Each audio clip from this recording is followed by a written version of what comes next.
phone, and we had one date before I went home. And then he said, "What train are you?" We didn't use airplanes then. It was too early in the airplane thing, and you had to be really rich to fly then. So everything was trains. So anyway, we took the train. He made sure he was on the same car as I was. So we stopped in Winnipeg. He got on. So we had 3 days of talking to get to Toronto. Together? You went together on the train? He phoned and wanted to know what car I was in, and there were sleeping berths in the train. You didn't stay up. But he got a berth in the same car as I was. Are you serious? Wonderful. So we talked all the way to Toronto. We decided I'd been out with them twice, 3 times maybe. No, once I met him and then out with him twice. I'm taping the story. Are you really? Yeah, I like it. And then it was time it was Christmas holidays. So he went home to Winnipeg to his family, and I went home to Calgary to my family. And he phoned. And phoning was really expensive too. He phoned every day. Oh. And not only that, his parents it's wartime, right? And they're using and the ladies in those days were wearing silk stockings. The stockings were made out of silk. And all the silk was being used for parachutes in those days. So there were no really silk stockings available. But his parents had a general store in Selkirk, Manitoba. And they had a big stock of ladies' silk stockings. So he started sending me boxes of stockings. And I was getting love letters every day, and I was getting a box of stockings every day during the Christmas holidays. That's so nice. And then, as I say, he checked to see what railway car I was going to be in. And we ended up in the same car, and there was about a 2-hour stop in Winnipeg. So he and his parents and sister and brother were there to meet me. So After this was one date and one train ride. It was I met him once, and then I was out with him once, yeah. Okay. And I think that's right. I love that. That's right. And and there were a couple hours, so they took me for the family.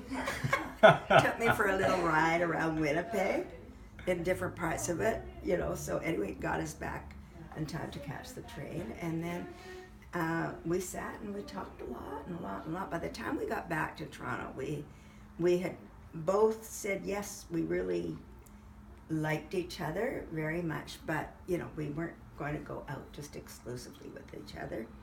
We were going to go out with other people. And because I was having a ball, I had a really fabulous time dating a lot of guys in Toronto. And I wish I could learn 1 or 2 things from you about dating. Okay, anyways, we'll get to that. Just lucky. And then anyway, we did a lot of talking on the train.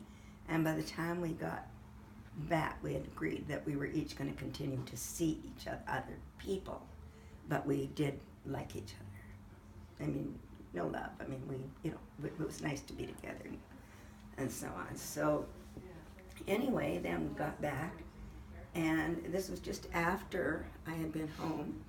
And before I left for university, I had been going steady with a guy in Calgary, but I knew I was not going to ever marry him. I mean, it was not in my mind too. But my mom and dad obviously hadn't liked the idea that I was going steady at that age, because I was 17, 18. Too young for steady. And it was almost steady. I didn't think it was steady, but the other guys around didn't ask me out because they figured I was somebody's girl. So a lot of respect among those young men. Anyway, where was I, Jody?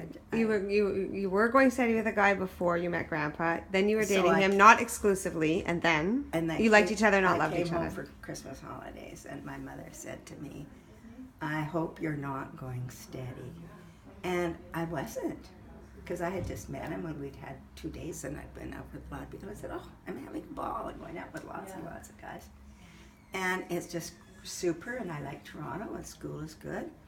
And that was the conversation with my parents at Christmas, my mother in particular.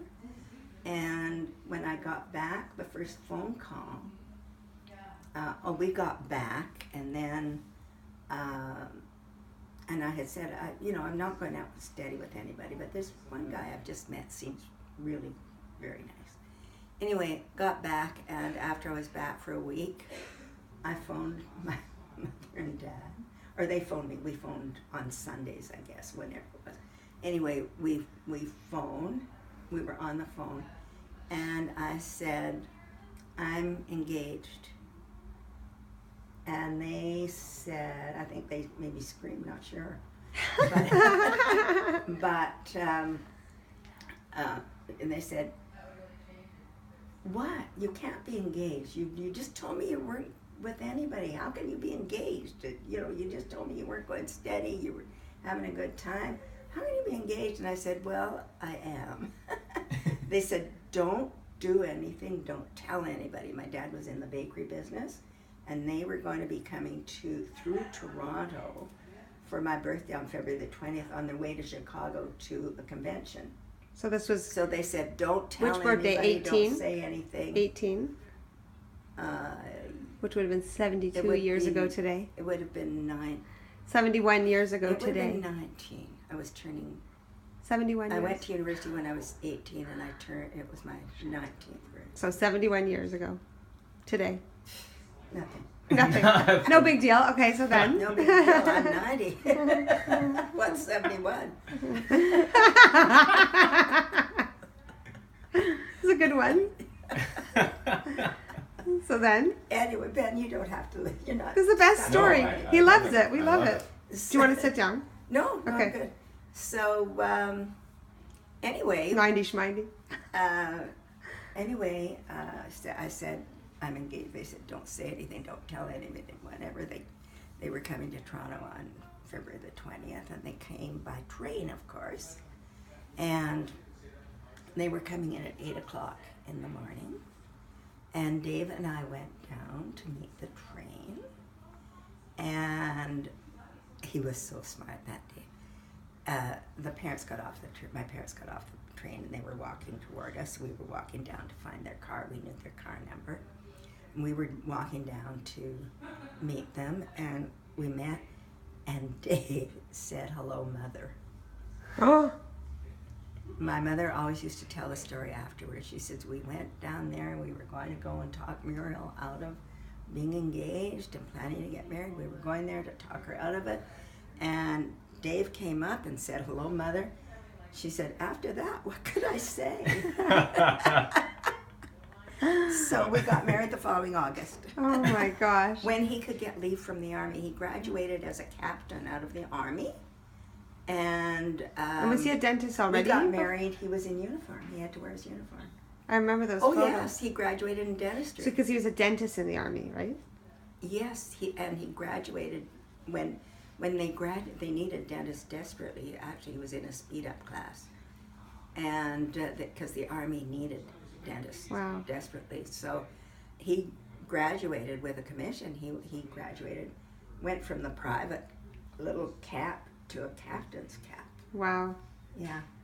So. And what was your wedding day he was a again? captain. August 2nd, 1945. Wow. Anyway. That's a great story. That's Thank the you for story. sharing it. The story of Grandma and Grandpa meeting.